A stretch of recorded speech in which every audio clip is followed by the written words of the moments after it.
Now we're gonna perform the water test. I have spark plugs in each hole. Now the reason I have this one flipped around is just because the threads on there were pretty corroded. I didn't want to strip them out, so I put it in from the other side. This is just an old spark plug that fits. I'm just gonna take some water and fill this up as much as I can. You don't have to have this perfectly level to do this. I just kind of balanced it level. We want to fill it up so the valves are covered, and then we're gonna let this sit for an hour, half an hour, until we think it's done. And what we're looking for here is if any of the water leaks out, if it leaks out through the valves, then there's a good chance your valve won't hold compression. But if the water stays, then the valves will be seated nicely and it will hold compression. So we re-leveled these and we let the water sit overnight. And if we take a look at these two are the lowest. And if we look at the toilet paper that we put in these holes, this one is wet. So we know something is leaking out of here. The water is lower on this one. When I fill the toilet paper on here and look around, everything's dry, but this one's also low. But I don't feel anything. But on this one, if I take a look right there on the valve, there is a bubble. And the bubble that might be an indication of where the water is leaking from. It might be leaking through the valve right there. But we definitely have some kind of leak on one of these two valves, so we might have to take these out and relap them. You can see in the valve here, you can see a stream of water coming down from this valve right here. So we know that this valve right there is leaky, and you can even see the stream coming all the way down to here. So I'm gonna refill these up and let it sit and see if anything else happens. Now I just wanna fill this up just till it kind of rolls over. It as a water bead. I don't want it to roll over into the next one. So right there is good. And that's good. So now, if you look at the cylinders, we've let this sit, and you can see that this one is definitely down, the water level's low. If we look down here, this toilet paper here is just soaked, it's very wet. You can see water there, and it's all leading up to the valve right here. So that valve is the one that's leaking. If you look closely at it, there's some bubbles around it. So we need to take this valve out, relap it, and get it perfectly seated. Now with all the water out, we're gonna go ahead and remove this valve right here. Now we have a socket with a magnet inside of there, and that's gonna take the tappet off. We're just gonna tap it with the hammer. All right, there we go. We have both tappets out and the spring assembly. So I can take that spring out, and there's our valve. I can just pop it out. There it is. Now I'm going to go ahead and put some of the valve grinding compound onto the valve itself.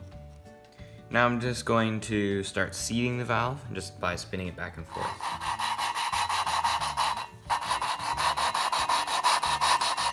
All right, now let's go ahead and take the valve out, and I'm just gonna wipe away all that compound, because if there's any left in there, you have a piece of grit on the valve itself. It won't seal. So we're gonna make sure we get all this cleaned out very well.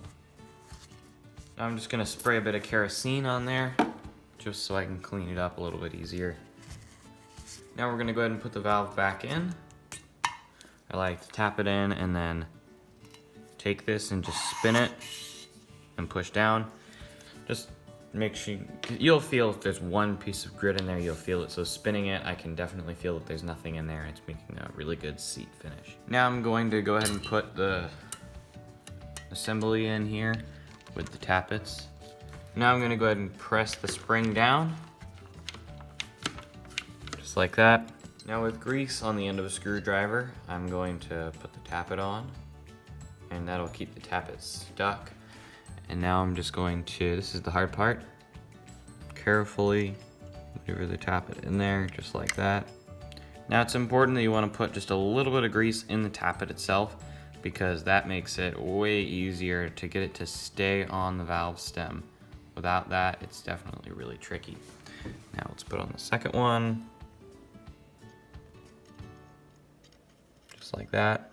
Now we'll take the clamp off, just like that, and our valve spring is in. Now with everything level, or at least level enough, I'm gonna go ahead and plug the hole here, and then we'll fill it up. Now let's go ahead and fill this up with water and see if that valve seals now. So you can see on this cylinder, we let it sit overnight and maybe even the next night. The water level is definitely down, and if we look at the toilet paper here, it's definitely just soaked. It's definitely not as wet as it was before, and also it's hard to see up in there, but the valve is leaking water. I can see it. So what we're gonna do is take this valve out again and do some troubleshooting, maybe put it on the lathe, see if it's bent at all, and just see if we can diagnose the problem. So we have the valve ground down again. It's definitely, I think, gonna be a little bit of a better fit, and I definitely put more time into grinding it now, just taking my time. It's just nice to have the assurance that whenever we put this all back together, we know that we're not gonna have a compression issue. So now I'm gonna go ahead and put those tappets back in. So this has been sitting overnight, and we reseated the valve. I actually used a drill this time with a suction cup here. This fits the valve just about perfect. And I have not really used a suction cup before on the drill. I do like the hand one, that worked when you move between your palms. I did that on all the other valves and it worked great, but this valve was just being a little bit stubborn for some reason, so I did use the drill and it definitely worked. If you look at the water now, it still is almost perfectly full still. If you take out the toilet paper, it's totally dry. And if I look inside of here, you might not be able to see it, but up in there, there's just no water. Everything is dry. So that's exactly what we wanted to see, and now we know that this did pass the water test. So this water test is really nice, where you can actually test the valves just to make sure that they will hold compression, because imagine if we didn't do this water test, we put it on the car, and we did a compression test once we had everything back together, and this one had low compression. Then we would have to go tear everything apart again and fix that valve. So it's a big saving of time if we just check this now and take the time to do the valves right, and the water test definitely helps with that.